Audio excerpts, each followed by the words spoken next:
നന്ദി. യേശുവേ സ്തോത്രം. ഞാൻ 2018 ജൂണിലാണ് ഇവിടെ ആദ്യമായിട്ട് വന്ന് ഉടമ്പടി എടുക്കുന്നത്. ഞങ്ങളുടെ ഇടവപ്പള്ളി ഞാൻ എൻ്റെ പേര് കുമാരി എന്ന, എൻ്റെ വീട് മുതലക്കുടം തൊടുപുഴ.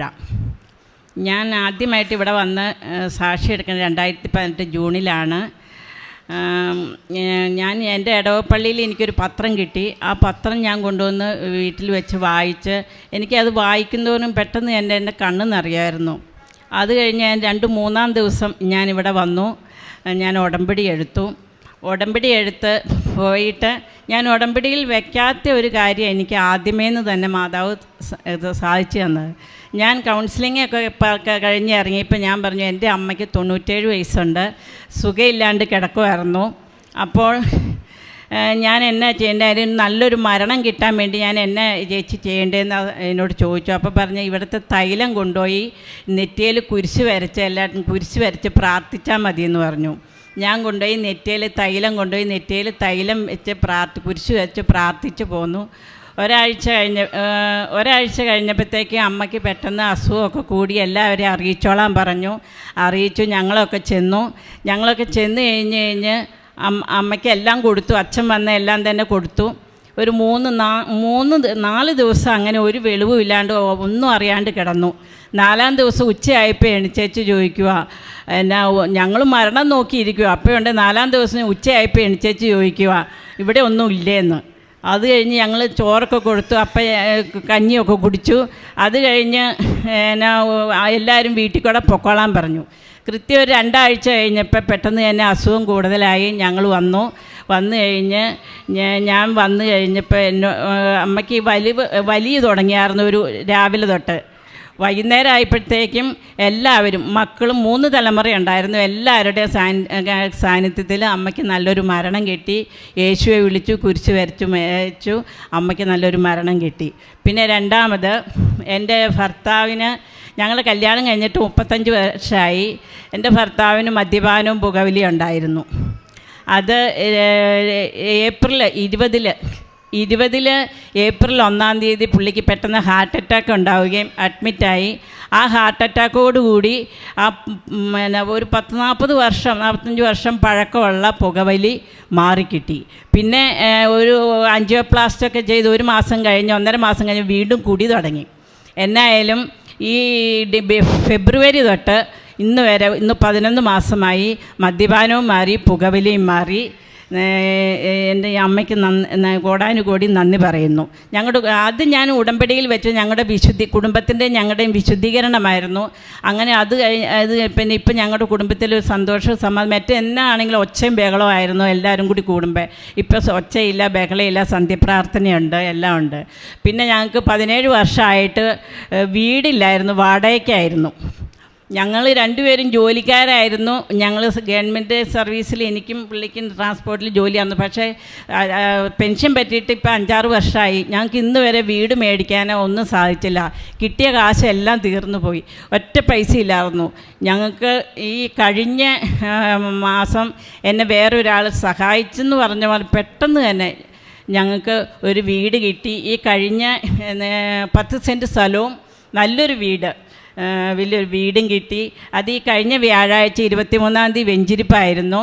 അപ്പം ഞാൻ അമ്മയോട് പറയുമായിരുന്നു, ഡിസംബർ 31-ാം തീയതി ഞാൻ പ്രാർത്ഥിക്കും എപ്പോഴും, ഡിസംബർ 31-ാം തീയതിക്ക് മുമ്പ് വന്ന് എനിക്കിവിടെ വന്ന് സാക്ഷ്യം പറയാൻ, എൻ്റെ വീട്ടിൽ കയറി കൂടണം. പുതിയ വീട്ടിൽ കയറി കൂടിയിട്ട് എനിക്ക് സാക്ഷ്യം പറയാനുള്ളൊരു അവസരം അമ്മ എനിക്ക് തന്നെന്ന് പറഞ്ഞു. ഇന്ന് 29-ാം തീയതി ഞാൻ വന്ന് സാക്ഷ്യം പറയുന്നു. അമ്മയ്ക്ക് കോടാനുകോടി നന്ദി. പിന്നെ എൻ്റെ മകനൊരു ബിസിനസ്സിൽ ഏർപ്പെട്ടു. പിന്നെ ഞങ്ങൾക്ക് ഒത്തിരി അനുഗ്രഹങ്ങൾ ഞങ്ങൾക്ക് കിട്ടിക്കൊണ്ടിരിക്കുന്നു. പിന്നെ ഞാൻ എപ്പോഴും ഇവിടെ വരുന്നതിന് മുമ്പ് ഞാൻ ലൂർദ് മാതാവിനോടും ഫാത്തിമ മാതാവിനോടും ആയിരുന്നു പ്രാർത്ഥിച്ചുകൊണ്ടിരുന്നത്. ഇവിടെ വന്നു തുടങ്ങിയപ്പോഴാണ് ഞാൻ കൃപാസന അമ്മയെ കുറിച്ച് പ്രാർത്ഥിക്കാൻ തുടങ്ങിയത്. അപ്പോൾ ഞാൻ എപ്പോഴും ഓർക്കും, ലോകം മുഴുവൻ സാക്ഷിയാവാൻ, ഈ സ്റ്റേജിൽ കയറിയിരുന്ന ഒരു സാക്ഷിയാവുക എന്ന് പറഞ്ഞാൽ അത് ഏറ്റവും വലിയൊരു ഭാഗ്യമായിട്ടാണ് ഞാൻ കരുതുന്നത്. ഞാൻ എപ്പോഴും അമ്മയോട് പറയും, അമ്മയുടെ സ്റ്റേജിൽ കയറിയിരുന്ന് എനിക്ക് ലോകം മുഴുവൻ സാക്ഷിയാവാനുള്ള ചെയ്യാനുള്ള ഭാഗ്യം കൂടി തരണേ അമ്മയെന്ന് ഞാൻ പ്രാർത്ഥിക്കുമായിരുന്നു. ഇന്ന് ഞാൻ ഒത്തിരി സന്തോഷമുണ്ട്. കൊടാനുകൂടി നന്ദി അമ്മയ്ക്കും അമ്മയുടെ പൊന്നുമോനും, കൊടാനുകൂടി നന്ദി. ഇനിയും കിട്ടുന്ന അനുഗ്രഹങ്ങൾക്കൊക്കെ പിന്നെ നന്ദി പറഞ്ഞ് സ്തുതിക്കുന്നു. എൻ്റെ പേര് ജിൻസി. എൻ്റെ മകന് ഒരു കേസ് 2019 കേസ് ഒരെണ്ണത്തിൽ പെട്ടുപോയി. അവൻ അറിഞ്ഞുകൊണ്ടല്ല, അറിയാതെ പെട്ടുപോയ ഒരു കേസാണ്. എൻജിനീയറിങ് കഴിഞ്ഞൊരു മകനായിരുന്നു, ജോലിക്ക് വേണ്ടിയിട്ട് പരിശ്രമിച്ചുകൊണ്ടിരിക്കുകയായിരുന്നു. ആ സമയത്താണ് ഈ കേസ് അറിയാണ്ട് ഇവനെ ചെന്ന് കൊണ്ടുവന്ന് കുഴി ചാടിച്ചത്. പക്ഷേ ഈ കേസിൽ വന്ന് പെട്ടുപോയി കഴിഞ്ഞപ്പോഴാണ് ഇതിനകത്ത് എല്ലാ വകുപ്പും ചേർത്തിട്ടാണ് ഇവനെ കൊണ്ടുവന്ന് ചതിപ്പെടുത്തിയേക്കുന്നതെന്ന് മനസ്സിലായി. എന്ത് ചെയ്യണമെന്നറിയില്ല, ജാമ്യം കിട്ടാൻ പോലും വകുപ്പില്ലാത്ത രീതിയിൽ. ഞാൻ അന്നേരം എല്ലാവരും ഞങ്ങളുടെ കുടുംബം മൊത്തം ഒന്നടങ്കം തകർന്ന ഒരു സമയമായിരുന്നു അത്. ആ സമയത്ത് പെട്ടെന്ന് എന്ത് ചെയ്യണമെന്നറിയില്ല, പെട്ടെന്ന് മനസ്സിൽ വന്നത് മാതാവിൻ്റെ അടുത്ത് വന്നിട്ട്, കൃപാസനത്തിൽ വന്നിട്ട് സാക്ഷ്യം പറയാമെന്നുള്ളതായിരുന്നു. 2019 ഈ സംഭവം നടന്നത്. അപ്പോൾ ഇത് പറയാനുള്ള സാഹചര്യം, പിന്നെ കൊറോണയും കാര്യങ്ങളും എല്ലാ പ്രശ്നങ്ങളും വന്നപ്പോൾ നമുക്ക് അവസരം കിട്ടിയില്ല. പല പ്രാവശ്യം മനസ്സുകൊണ്ട് വിചാരിക്കുന്നുണ്ട്, പക്ഷെ മാതാവിൻ്റെ അടുത്തേക്ക് എത്തിപ്പെടാൻ പറ്റുന്നില്ല. അപ്പോൾ ഈ സാഹചര്യത്തിൽ എപ്പോഴാണെങ്കിലും ഈ സാക്ഷ്യം പറയാതിരിക്കാൻ പറ്റൂല എന്ന് മനസ്സിൽ തന്നെ ഒരു ബുദ്ധിമുട്ട് തോന്നിക്കൊണ്ടിരിക്കുകയായിരുന്നു. അങ്ങനെയാണ് ഇന്ന് യാദൃശ്യമായിട്ട് ഇവിടെ എത്തിപ്പെട്ട് സാക്ഷ്യം പറയാനായിട്ട് സാധിച്ചത്. അപ്പോൾ അങ്ങനെ ഒരുപാട് ബുദ്ധിമുട്ടിയിരിക്കുമ്പോൾ ഈ സാക്ഷ്യം പറയാമെന്ന് വിചാരിച്ച ഉടനെ തന്നെ ഈ വകുപ്പുകളെല്ലാം ഉണ്ടെങ്കിൽ പോലും അവർ ജാമ്യം തരുകയും ചെയ്തു. ഒരു പ്രശ്നമില്ലാത്ത രീതിയിൽ കൈകാര്യം ചെയ്ത് നമുക്ക് ബുദ്ധിമുട്ടില്ല. മോനിപ്പോൾ ഒരു പ്രശ്നമില്ല. മോൻ അതുമൂലം ഒരുപാട് ഡിപ്രഷനൊക്കെ വന്ന് നമ്മൾ ഒത്തിരി പ്രാർത്ഥിച്ച്, ഇപ്പോൾ എനിക്ക് തോന്നുന്നു ഞങ്ങളുടെ പ്രാർത്ഥനയുടെ കുറവ് കൊണ്ടോ അല്ലെങ്കിൽ ഞങ്ങളുടെ എന്തെങ്കിലും ബുദ്ധിമുട്ട് കൊണ്ടോ ആയിരിക്കാം ചിലപ്പോൾ ഞങ്ങളുടെ കുടുംബത്തിലേക്ക് വന്നത്, അല്ലെങ്കിൽ ഈ പ്രശ്നം മൂലം ഞങ്ങളെ കൂടുതൽ വിശ്വാസത്തിലേക്ക് എത്തിക്കാനാണോ എന്നൊന്നും ഞങ്ങൾക്ക് അറിഞ്ഞുകൂടാ.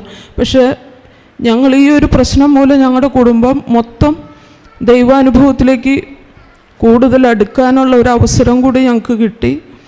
അതുമാത്രമല്ല, എൻ്റെ മോൻ ഇന്നിപ്പോൾ വിദേശത്താണ്, അവനവിടെ പഠിക്കുകയാണ്. ഏകദേശം കോഴ്സ് തീരാറായി. ഇനി ഒരു ജോലിയിലേക്ക് പ്രവേശിക്കണം. അതും പരിശുദ്ധ. എൻ്റെ പേര് ഷൈനി. ഞാൻ കാസർഗോഡ് ജില്ലയിൽ തോമാപുരത്തു നിന്ന് വരുന്നു. ഞാൻ 2 വർഷം മുമ്പാണ് ഇവിടെ ഉടമ്പടി എടുക്കാൻ വേണ്ടി വന്നത്. ഞങ്ങൾ ഉടമ്പടി എടുക്കാനൊന്നും വരണമെന്ന് പ്ലാനൊന്നുമില്ലായിരുന്നു. ഈ യൂട്യൂബിലൊക്കെ കാണുമെന്ന് പറഞ്ഞാലും ഉടമ്പടി എടുത്തില്ലെങ്കിലും ദൈവാനുഗ്രഹങ്ങളൊക്കെ തരില്ലേ എന്നായിരുന്നു ഞാനും ഹസ്ബൻഡും ചിന്തിച്ചുകൊണ്ടിരുന്നത്.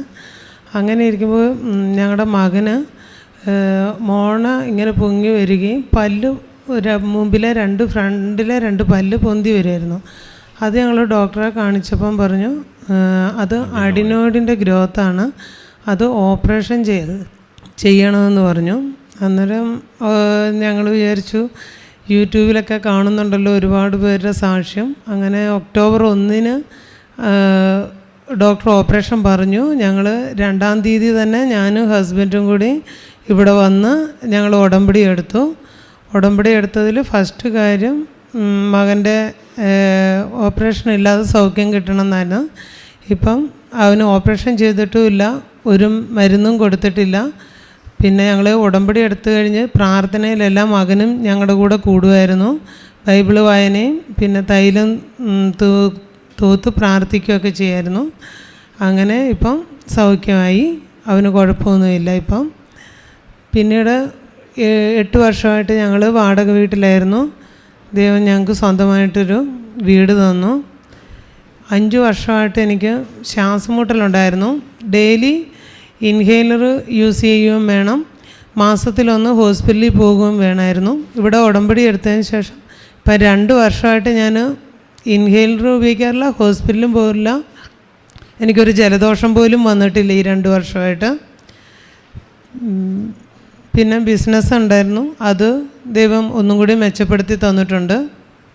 പിന്നെ 2 വർഷമായിട്ട് എൻ്റെ ആങ്ങളയ്ക്ക് ജോലി നഷ്ടപ്പെട്ടിരിക്കുകയായിരുന്നു, അത് ദൈവം കൊടുത്ത് അനുഗ്രഹിച്ചിട്ടുണ്ട്. ഇവിടെ വന്ന് മാതാവിൻ്റെ മാധ്യസ്ഥം വഴി ദൈവം ഈശോ ഞങ്ങളുടെ ജീവിതത്തിലേക്ക് ഇടപെട്ടതിന് 1000 നന്ദിയുണ്ട്.